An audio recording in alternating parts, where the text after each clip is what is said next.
ভারত সরকারের কৃষি ও কৃষক কল্যাণ মন্ত্রক এবং দূরদর্শন কেন্দ্র শান্তিনিকেতন নিবেদিত কৃষি দর্শন অনুষ্ঠানে আপনাদের সকলকে স্বাগত জানাই। আমরা জানি কৃষি ভিত্তিক ভারতবর্ষের গ্রামের অর্থনীতি সম্পূর্ণভাবে নির্ভর করছে কৃষি কার্যের ওপরে। তাই কৃষি কার্যের সার্বিক উন্নতি সম্ভব হলেই কিন্তু গ্রামের সার্বিক উন্নতি সম্ভব। সে কারণেই ভারত সরকার রাষ্ট্রীয় কৃষি বিকাশ যোজনার সূচনা করেছেন গ্রামের সার্বিক উন্নতি সাধনের উদ্দেশ্যে। তাই আমাদের আজকের আলোচনার বিষয় রাষ্ট্রীয় কৃষি বিকাশ যোজনা। আলোচনা প্রসঙ্গে আমরা স্টুডিওয় পেয়েছি সমীর কুমার ঘোষ মহাশয়কে, উপকৃষি অধিকর্তা, প্রশাসন, বীরভূম। নমস্কার সমীরদা। নমস্কার। প্রথমে আপনার কাছে যেটা জানতে চাইব যে এই যে বর্তমানে রাষ্ট্রীয় কৃষি বিকাশ যোজনা, এটি কিভাবে রূপায়িত হয়েছে? আমাদের বীরভূম জেলায় এই রাষ্ট্রীয় কৃষি বিকাশ যোজনা যে প্রকল্পটি, এটি 29শে মে 2007 সালে শুরু হয়েছে। এখানে গ্রামের সার্বিক উন্নয়ন অর্থাৎ কৃষকের সার্বিক উন্নয়নের জন্য কৃষি এবং সংশ্লিষ্ট কৃষি বিভাগের যে সমস্তগুলি দপ্তর আছে, পশুপালন, মৎস্য বিভাগ, উদ্যান পালন ও খাদ্য প্রক্রিয়াকরণ দপ্তর, এগ্রিকালচার মার্কেটিং অর্থাৎ কৃষি বিপণন সংস্থা, সমবায় দপ্তর ইত্যাদি বিভিন্ন দপ্তরকে নিয়ে এই উন্নয়নটা করাই কৃষির পক্ষে সবচাইতে সহায়ক এবং চাষিদের পক্ষে তাদের মান উন্নয়ন এবং তাদের আর্থিক উন্নয়নের দিকে সহায়ক হয়। সেই কারণে কেন্দ্রীয় সরকার এই রাষ্ট্রীয় কৃষি বিকাশ যোজনা চালু করেছেন এবং বিভিন্ন যোজনা থেকে অর্থ বের করে এই যোজনার মধ্যে যুক্ত করে দিয়ে আমার গ্রামীণ সার্বিক উন্নয়ন করার জন্যই এটা প্রতিষ্ঠিত হয়েছে এই প্রকল্প। আচ্ছা, আর এর থেকে কৃষক বন্ধুরা কি কি সুবিধা পেতে পারেন আমাদের যদি একটু বলেন। এটা 3টে ধাপে এর সুবিধাগুলো পাওয়া যায়। একটা হচ্ছে উৎপাদন করে, অর্থাৎ কৃষি বা সংশ্লিষ্ট দপ্তরের, যেমন ধরুন কৃষিতে বীজের উন্নয়ন করে, অর্থাৎ ভালো বীজ, সার্টিফাইড বা শংসিত বীজ চাষিদের মধ্যে বিতরণ করা এবং চাষিদের উৎপাদন করার মতন এই রকম একটা অবস্থায় তৈরি করা, অর্থাৎ চাষিদেরকে শিক্ষিত করে তোলা যাতে তারা নিজের বীজ নিজে তৈরি করতে পারে এবং শংসিত বীজও তৈরি করতে পারে। তার জন্যে যে সমস্ত শংসিত বীজ উৎপাদনকারীগুলি সংস্থা আছে তাদেরকে যেরকম আর্থিক সহায়তা করে তাদের যেরকম উন্নয়ন ঘটানো হচ্ছে, তেমনি বীজ উৎপাদনের উৎপাদনশীলতাও যেরকম বাড়ানো হচ্ছে এবং সমস্ত চাষি যদি উন্নত মানের বীজ বা শংসিত বীজ যদি মাঠে ব্যবহার করে তাহলে কিন্তু তাদের ফলন প্রায় 15 থেকে 35% তারা অনায়াসেই বাড়ে। এই দিকে একটা লক্ষ্য আছে। দ্বিতীয় লক্ষ্য হচ্ছে চাষিরা যাতে সময়ে বীজ বপন করতে পারে বা ফসল চয়ন করতে পারে, কাটতে পারে, এইগুলো যাতে সময়ে করতে পারে এবং যেখানে ধরুন আমাদের মুনিশজন বা জনমজুরের অভাব হচ্ছে, এই সমস্ত কার্যগুলি সঠিক সময় না করার জন্যে ফলন অনেকটাই কমে যাচ্ছে। সেখানে এই প্রকল্প থেকে সুবিধা দেয়া হচ্ছে কৃষিতে যান্ত্রিকীকরণ, অর্থাৎ যন্ত্র সাহায্যে কৃষির যে সমস্ত কাজকর্ম করা হয় সেগুলি করতে চাষিদের খুব সহায়ক হচ্ছে এবং সেটি ভর্তুকি মূল্যে অথবা কোথাও কোথাও এটা বিনামূল্যেও দেয়া হয় এবং এটা খুবই চাষিদের পক্ষে সহায়ক হচ্ছে। এবং দ্বিতীয় হচ্ছে এই যে বীজ উৎপাদন করা বা বিভিন্ন যন্ত্রপাতি দেয়া, এগুলি বিভিন্ন সমবায় দপ্তরকেও দেয়া হচ্ছে এবং সমবায় দপ্তরগুলোরও উন্নয়ন যদি হয় তাহলে চাষিরা কিন্তু এই যা ফসল উৎপাদন হচ্ছে সেটা সমবায়কেও বিক্রি করতে পারছে এবং তাদের বিপণনের কোনো অসুবিধা হচ্ছে না। এবং এই বিপণনের তারা যে উৎপাদন করছে বিভিন্ন ফসল বলুন, এই সমস্ত ফসলগুলো যাতে কৃষি বিপণন দপ্তর নিতে পারে তার জন্য তাদের বিভিন্ন ধরনের পরিকাঠামোগত অনেক উন্নতি করা হচ্ছে এই প্রকল্প থেকে। অর্থাৎ তাদের পরিকাঠামোগত বিভিন্ন বাড়ি তৈরি করে দেওয়া হচ্ছে এই বীজ বা এই ফসলগুলোকে মজুদ রাখার জন্য মজুদ বিভিন্ন রাখার ধরনের বাড়ি এবং গুদামঘর করে দেওয়া হচ্ছে, যেখানে তারা এগুলোকে মজুদ রাখতে পারে। এছাড়াও চাষিদের মধ্যে অনেক দিক থেকেই প্রশিক্ষিত করা হচ্ছে। তার কারণ হচ্ছে এই প্রকল্পগুলি থেকে যে সমস্ত জিনিস আসছে বা নতুন নতুন প্রযুক্তি আসছে, সেগুলো চাষিরা ওয়াকিবহাল নয়, তার জন্য তাদের প্রশিক্ষণ দেওয়ারও এই স্কিমে ব্যবস্থা আছে। যেমন ধরুন IPM, ইন্টিগ্রেটেড পেস্ট ম্যানেজমেন্ট, অর্থাৎ সুসংগত উপায়ে রোগ পোকা নিয়ন্ত্রণ। এগুলো চাষিদের অনেক ক্ষেত্রেই অজানা, অনেক চাষির ক্ষেত্রে অজানা। সেইগুলি বিভিন্ন আমাদের ট্রেনিং বা প্রশিক্ষণের মাধ্যমে এগুলো দেয়া হচ্ছে। কোথাও কোথাও বা ফার্ম স্কুল তৈরি করা হয়, অর্থাৎ কৃষি বিদ্যালয়, এগুলো তৈরি করে তার মাধ্যমেও এখানে দেয়া হচ্ছে। এবং বেশ কিছু জায়গায় ধরুন কেউ এমন কিছু প্রোডাক্ট তৈরি করার জন্যে আগ্রহী হচ্ছে, অর্থাৎ ধরুন ধান বিক্রি করে সে হয়তো টাকা পয়সা পাচ্ছে না, সে যদি চাল বিক্রি করে তার জন্য তাকে কিন্তু এই প্রকল্পের মাধ্যমে তাকে ধরুন চাল তৈরি করার মেশিন দেয়া হচ্ছে, বা কেউ যদি ডাল তৈরি করে ডালের মেশিন দেয়া হচ্ছে যাতে ডাল মানে ছাড়াতে পারে। এই ধরনের কতগুলো মেশিন চাষিদের মধ্যে দেয়া হচ্ছে, এবং যেগুলো গ্রামীণ অর্থনীতির উপর প্রচণ্ড রকম আলোড়ন তুলেছে। এবং তারা অর্থাৎ বাই প্রোডাক্ট যেগুলো হচ্ছে, বা আমরা এগুলোকে বাংলায় বলে যে আমরা খাবারের যেটা উপযোগী করে দিই, সেই ধরনের যখন প্রোডাক্ট করে চাষিরা বিক্রি করছে, সেগুলো কিন্তু ওরা অনেক বেশি লাভবান হচ্ছে।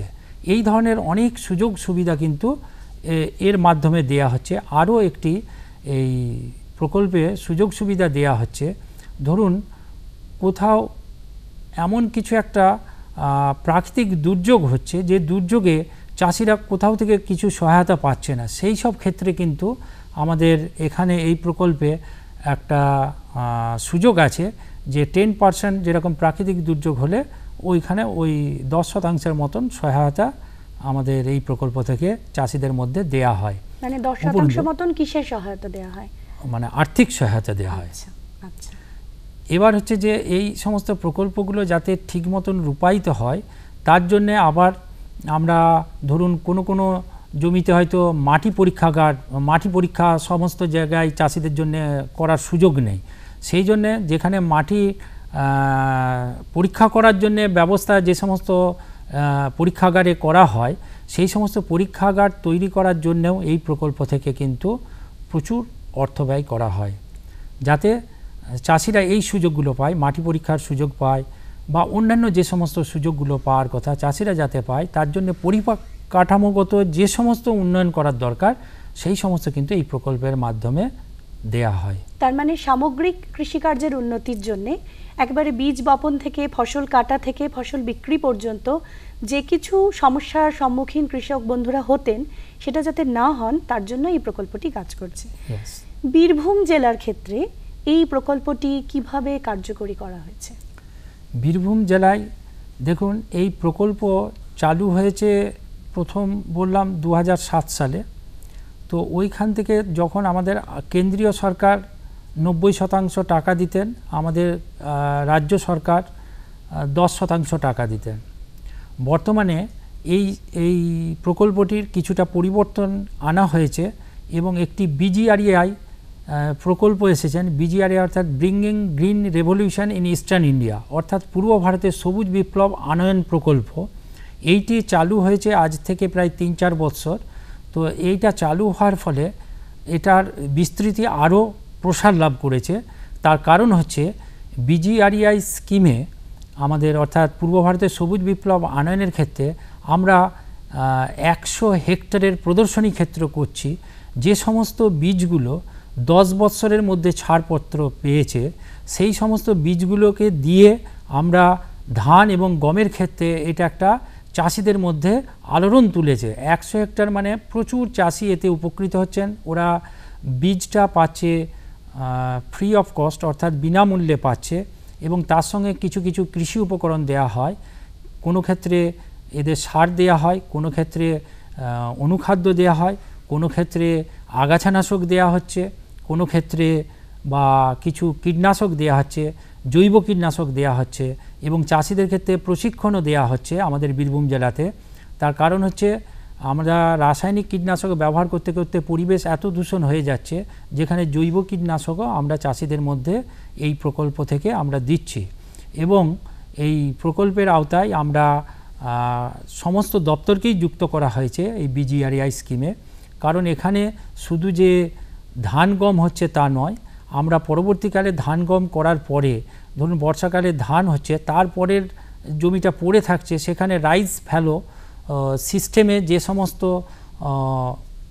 শস্য পরিকল্পনা করা হয়, সেই সমস্ত যাতে না মাঠ খালি থাকে, মাটিতে যতটুকু রস আছে যেখানে সেচের সুযোগ নেই, সেখানে আমরা ধানের পরবর্তী ফসল হিসাবে ডাল শস্যেরও প্রচলন করেছি এবং সেখানেও প্রায় 100 হেক্টর করে প্রদর্শনী ক্ষেত্র করছি এবং ডাল বীজ দেওয়া হচ্ছে এবং অনুখাদ্য দেওয়া হচ্ছে এবং কিছু কীটনাশকও দেওয়া হচ্ছে যাতে ডালে পোকামাকড় না লাগে বা আমাদের ডালটার ফলন যাতে বাড়ে, তার জন্যে আমরা অনুখাদ্য কিছু স্প্রে করার জন্য চাষিদের সুপরামর্শ দিচ্ছি এবং সেই অনুখাদ্যটাও আমরা এই প্রকল্প থেকেই দিচ্ছি।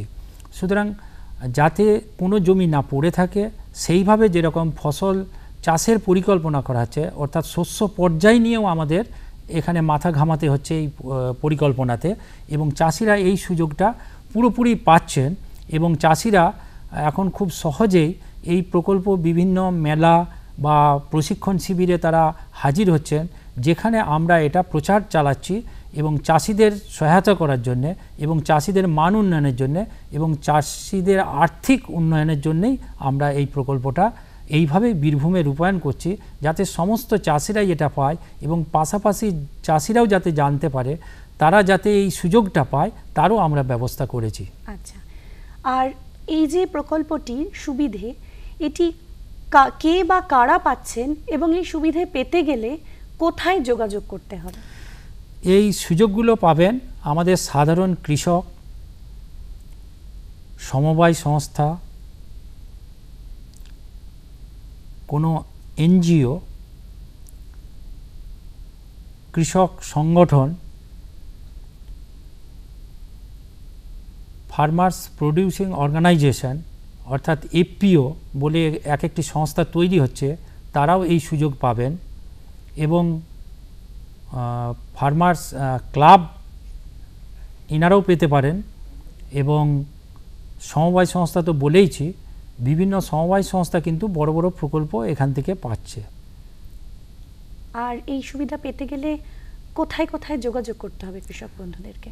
এখানে আমার বক্তব্য হচ্ছে চাষিরা সরাসরি বা চাষিরা বা যে কোনো সংস্থা, যে সমস্ত সংস্থাদের নাম বললাম, ফার্মার্স ক্লাব বলুন, এনজিও বলুন বা কোনো ইউনিভার্সিটি, স্টেট এগ্রিকালচার ইউনিভার্সিটিও বলুন, তারাও কিন্তু এই সুযোগটা নিতে পারেন। সরাসরি জেলার কৃষি দপ্তরের সঙ্গে যোগাযোগ করবেন, যারা একটু মানে ধরুন স্টেট এগ্রিকালচার ইউনিভার্সিটি, তারাও এই সুযোগগুলো পেতে পারেন, তারা সরাসরি জেলা দপ্তরের সঙ্গে যোগাযোগ করতে পারেন।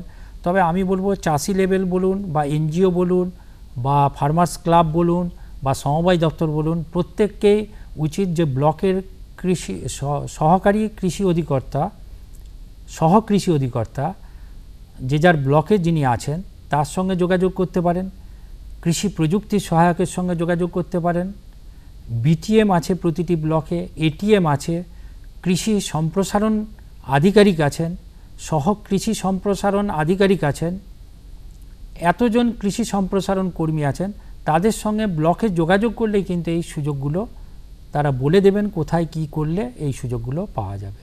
আরেকটা জিনিস যেটা আপনার কাছে জানতে চাইব, এই প্রকল্প ভবিষ্যৎ পরিকল্পনা কি?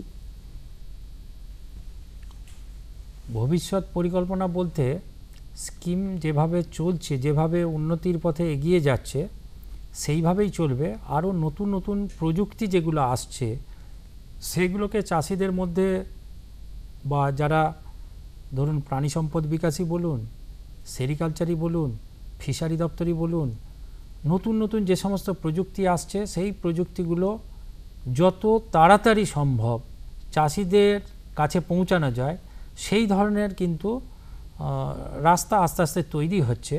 এবং যার জন্য আমি এটাও উল্লেখ করেছি যে মানে গবেষণা বিভাগেও এই প্রকল্প থেকে টাকা পয়সা দেওয়া হচ্ছে, যেটা চাষিদের অনেক ক্ষেত্রেই সুবিধাজনক অবস্থায় থাকছে। নতুন নতুন রোগ পোকা আসছে, সেগুলো গবেষণাতে নিয়ে আসার জন্য তাদের গবেষণার যাতে উন্নতি হয় সেক্ষেত্রেও কিন্তু প্রচুর অর্থ ব্যয় করা হচ্ছে। সুতরাং এইগুলো গ্রামের উন্নয়নের ক্ষেত্রে যা যা প্রয়োজন আছে সেইগুলোকেই কিন্তু প্রাধান্য দিয়েই এই স্কিমটা এগিয়ে চলেছে। আচ্ছা, তাহলে আমরা জানতে পারলাম যে এই যে প্রকল্প রাষ্ট্রীয় কৃষি বিকাশ যোজনা, এর অন্তর্গত যে বিভিন্ন পদক্ষেপ সরকার নিয়েছেন তার মাধ্যমে কৃষক বন্ধুদের সামগ্রিক উন্নতি সাধন, অর্থাৎ কৃষি কার্যের সামগ্রিক উন্নতি সাধন, তাদের একেবারে শুরু থেকে শেষ পর্যন্ত যে কৃষিকাজ এবং তারপর যে ফসল উৎপাদন এবং ফসল বিক্রি, এবং যে ক্ষেত্রে কৃষক বন্ধুরা কিভাবে কৃষিকার্য করতে হবে বা উন্নতি সাধন করতে হবে জানেন না, সেক্ষেত্রে তাদের বিশেষ শিক্ষা দেওয়ার জন্য বিভিন্ন ট্রেনিং সেন্টারও তৈরি হয়েছে, যাতে কৃষক বন্ধুদের তথা গ্রামের সার্বিক উন্নতি সম্ভব হয় এবং ভারতবর্ষের অর্থনীতির বিকাশ ঘটে। ये न्यू इंडिया है, ये स्टार्टअप की दुनिया है। मेरा भी सपना था कि मैं स्टार्टअप की इस दुनिया में सितारे सा चमकूं, दिमाग में पल रहे आइडियाज को हकीकत की जमीन पर परखूं। फिर जैसे ही मुद्रा योजना के रूप में भारत सरकार ने मदद का हाथ बढ़ाया, मैंने भी नौकरी छोड़कर एंटरप्रेन्योरशिप की तरफ कदम बढ़ाया।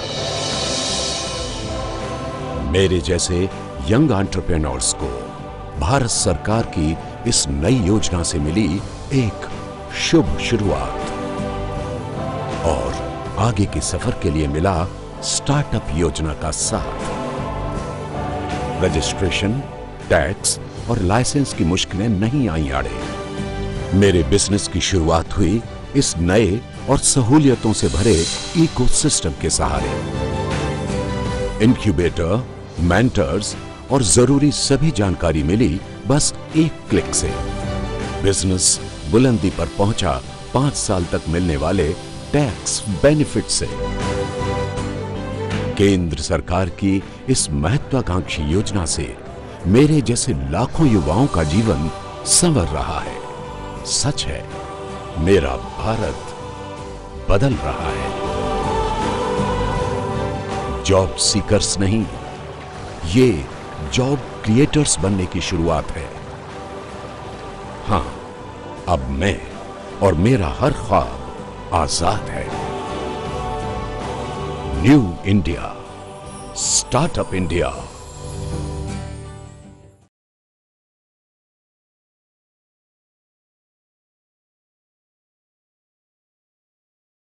লঙ্কা চাষ, চাষিদের কাছে চাষটা অনেক সময় লটারি কাটার মতো। বাজারে ফসলের ভালো দাম থাকলে লাভের মুখ দেখা যায়, নয়তোবা লোকসান। তাও চাষি ভাইরা চাষের উপরই ভরসা রাখেন, বিশেষ করে বিকল্প চাষে। বীরভূম জেলার ইলামবাজার থানার নেতাজি কলোনির সুবীর বিশ্বাস সেই বিশ্বাসেই ভর করে বিগত 2 বছর ধরে তার জমিতে লঙ্কা চাষ করছেন। তাই লঙ্কা চাষটাই আমার ফেভারিট চাষই। আমি 2 বছর ধরে লঙ্কায় চাষ করি, এবং লঙ্কায় ধরুন ওই মাঘ মাসের চারাটা ফেলি, মাঘ মাস চলে পৌষ মাস, পৌষ মাসের লাস্টের দিকে চারাটা আমরা বসাই। পৌষ মাসের শেষে জমি ভালো করে তৈরি করে ফালি কেটে মাঘের প্রথমে লঙ্কার চারা বসানো হয়। তার আগে মাটি তৈরি হয়ে গেলে মাটির সঙ্গে একটু চুন মেশানো দরকার হয়, যাতে করে মাটির রাসায়নিক গুণ বাড়ে এবং আগাছা না জন্মাতে পারে। 1 বিঘা জমিতে 4 বস্তা জৈব সার ও 10-26 দেওয়া হয়। গাছে যেন রোগের সংক্রমণ না হয় সেটা দেখার জন্য নিয়মিত পরিচর্যা ও ওষুধ প্রয়োগ করতে হয়। 10 কাঠা জমিতে সার আমাদের প্রায় 2 বস্তা সার দিতে হয়, 10-26। তার সঙ্গে তো ওষুধপালা আছেই, তার মুনিশ আছে। ফলন ভালো রাখতে গেলে তোমার ওষুধটা এবং সারটা দিতে হয়, গাছে যেন জুটটা বেশি থাকে। গাছ পোতার ৮০ থেকে ৯০ দিনের মধ্যে ফলন পাওয়া শুরু হয়। স্থানীয় বাজারে ফসলের দামের উপর চাষির লাভ লোকসান নির্ভর করে। ১ বিঘা জমিতে লঙ্কা চাষ করতে ৫০ থেকে ৬০ হাজার টাকা খরচ হয়। গতবার সুবীরবাবু ৫ কাঠা জমিতে লঙ্কা চাষ করেছিলেন। সেখান থেকে ফসল বিক্রি করে ৫০ হাজার টাকা মুনাফা পান। লঙ্কা যখন দাম থাকে তখন আমাদের ফেভারিটটা বেশি হয়, কারণ গেল বছর আমরা ৫ কাঠা জমি ছিল, নাই করে আমি ওই ৮০,০০০ টাকা বিক্রি করেছিলাম। কত টাকা খরচা করেছিল তখন ওটা ৩০,০০০ টাকার মতন খরচা হয়েছিল। সেটাতে তো লাভ হয়েছে। হ্যাঁ, সেটাতে লাভ হয়েছে। এবার তিনি ১ বিঘা জমিতে লঙ্কা চাষ করেছেন। বাজারে এবার লঙ্কার দাম বেশ কম, তাও তিনি এরই মধ্যে ১০,০০০ টাকার লঙ্কা বিক্রি করেছেন। আরও ২ মাস বা তার বেশি লঙ্কা বিক্রি করতে পারবেন তিনি, তাতে লাভের আশা করছেন সুবীরবাবু।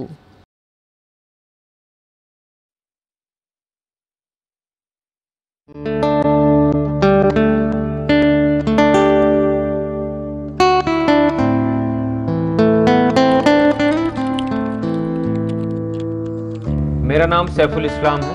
मेरे सफ़र की शुरुआत ओखला गांव जामिया दिल्ली से शुरू हुई थी। मेरे घर में अम्मी हैं जो घर को देखती हैं, बड़ा भाई नौकरी करता है, छोटी बहन अभी पढ़ रही है। मेरे अब्बा बटला हाउस में कपड़ों का कारोबार करते हैं। सब ठीक चल रहा था, मगर सेहत बिगड़ जाने के कारण मैं 12वीं के आगे नहीं पढ़ पाया। बिना मकसद के बस यूं ही दिन भर दोस्तों के साथ घूमता रहता था, कभी यहाँ तो कभी वहाँ। हर जगह मुझे अपने जैसे दोस्त मिल जाते। एक बार जब देर रात घर लौटा तब अम्मी और अब्बू बहुत नाराज हुए। बेकार से बेगार भली, सोचा कुछ काम धंधा कर लूं, मगर कामयाब न हुआ। एक दिन बाजार में एक इश्तिहार देखा, तब क्या पता था ये मेरी जिंदगी को बदल देगा। अगले ही दिन मैं अब्बू के साथ इश्तिहार में लिखी जगह प्रधानमंत्री कौशल केंद्र जा पहुंचा।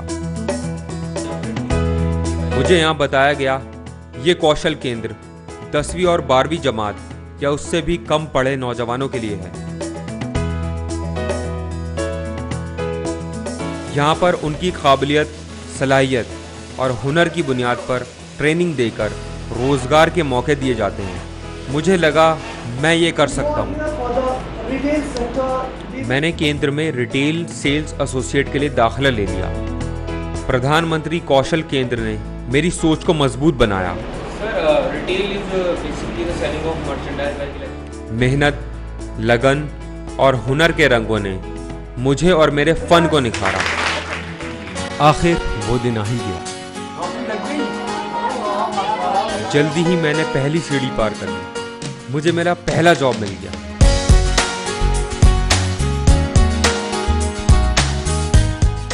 फिर तो ये सिलसिला चल पड़ा। जैसे जैसे मेरा एक्सपीरियंस बढ़ता गया, मेरी तरक्की होती गई। मेरी सैलरी 10 से 15,000 हुई और फिर 20,000 हो गई। आज मैं उसी प्रधानमंत्री कौशल केंद्र में अपने जैसे दिशाहीन नौजवानों को उन्हें उनके हुनर की पहचान करा रहा हूं, ताकि वो भी मुल्क की तरक्की का हिस्सा बने। जब राह दिखी तो मंजिल मेरे सामने थी। रास्ते बहुत हैं, इरादा मजबूत होना चाहिए। जरूरत है तो बस पहले कदम की। मैंने लिया। क्या आप तैयार हैं?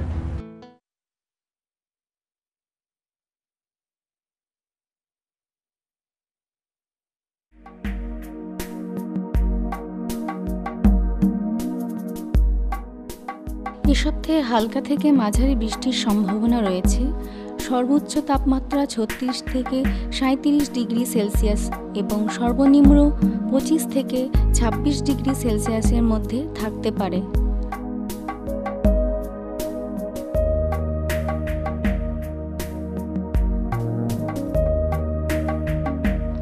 31শে মে সর্বোচ্চ তাপমাত্রা 34 ডিগ্রি সেলসিয়াস এবং সর্বনিম্ন 26 ডিগ্রি সেলসিয়াস। প্রধানত মেঘলা আকাশ এবং 2-1 পশলা বজ্রবিদ্যুৎ সহ বৃষ্টি হতে পারে।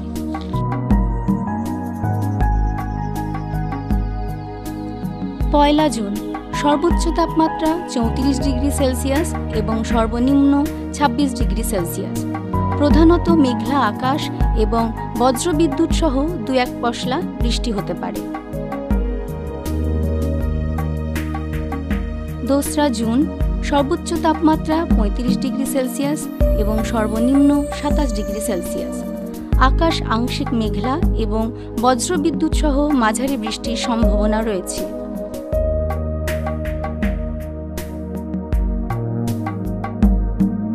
3 জুন সর্বোচ্চ তাপমাত্রা 36 ডিগ্রি সেলসিয়াস এবং সর্বনিম্ন 27 ডিগ্রি সেলসিয়াস। আকাশ আংশিক মেঘলা থাকবে এবং হালকা বৃষ্টি হতে পারে।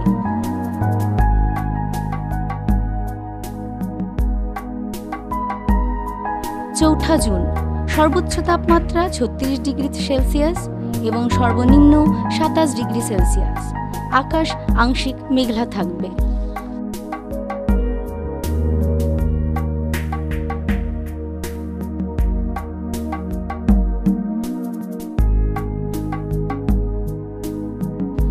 আবহাওয়া ভিত্তিক কৃষি পরামর্শ। কৃষক বন্ধুরা, এই সময় লঙ্কা চাষে ফল পচা রোগ দেখা যেতে পারে। এমতো অবস্থায় সেই গাছটিকে তুলে ফেলে দেবেন এবং কার্বানডিজাম 1 গ্রাম প্রতি লিটার জলে গুলে জমিতে স্প্রে করতে হবে। লঙ্কা চাষে এই সময় চুষা কীটপতঙ্গ দেখা যেতে পারে। নিম তেল 5 মিলিলিটার প্রতি লিটার জলের সঙ্গে গুলে জমিতে স্প্রে করলে এর থেকে লঙ্কা গাছকে বাঁচানো যেতে পারে। বেগুন চাষে এই সময় ফল ছিদ্রকারী পোকা দেখা যায়, তখন সেই গাছটিকে তুলে ফেলে দেবেন এবং নিম বীজের নির্যাস 5 মিলিলিটার প্রতি 10 লিটার জলের সঙ্গে মিশিয়ে জমিতে স্প্রে করবেন। মাছ চাষের ক্ষেত্রে সকালে ও বিকালে দুবেলায় পুকুরে মাছকে খাবার দেবেন। পুকুরে অক্সিজেন সরবরাহ ঠিক রাখার জন্য আগাছা তুলে ফেলে দেবেন এবং একপাশে ছায়া তৈরি করবেন।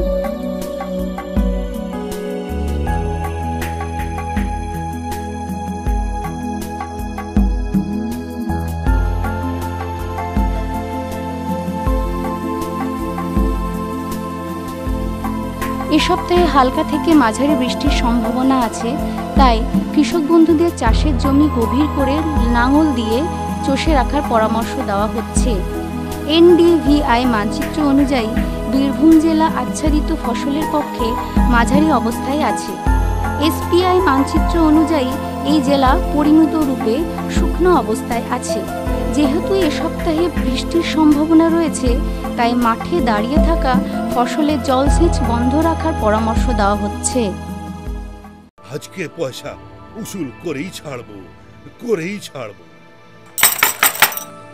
ঘনশ্যাম, আরে ও ঘনশ্যাম, ও তো স্কুলে গেছে। স্কুল গেছে? আরে ছুতো তো কোনো ভালো মতন বানাতিস। হ্যাঁ মশাই, আমি স্কুল গিয়েছিলাম, ফার্ম স্কুল, যেখানে চাষাদের শেখানো হয় জমিতে ফসল বৃদ্ধির প্রত্যেকটি কথা, যেমন মাটির হিসেবে সঠিক সার, ভালো বীজ আর প্রয়োজন অনুযায়ী কীটনাশক, যাতে কম খরচে বেশি লাভ। এই নাও, রাখো এই টাকা, আমার আর তোমার হিসেব খতম। কৃষি দর্শন আপনাদের কেমন লাগছে আমাদের জানাতে ভুলবেন না। চিঠি লিখতে পারেন এই ঠিকানায়: কৃষি দর্শন, অধিকর্তা, দূরদর্শন কেন্দ্র, শান্তিনিকেতন, শান্তিনিকেতন, সূচক 731235, অথবা ইমেইল করতে পারেন এই ঠিকানায় nc.ddkishan.shanti@gmail.com।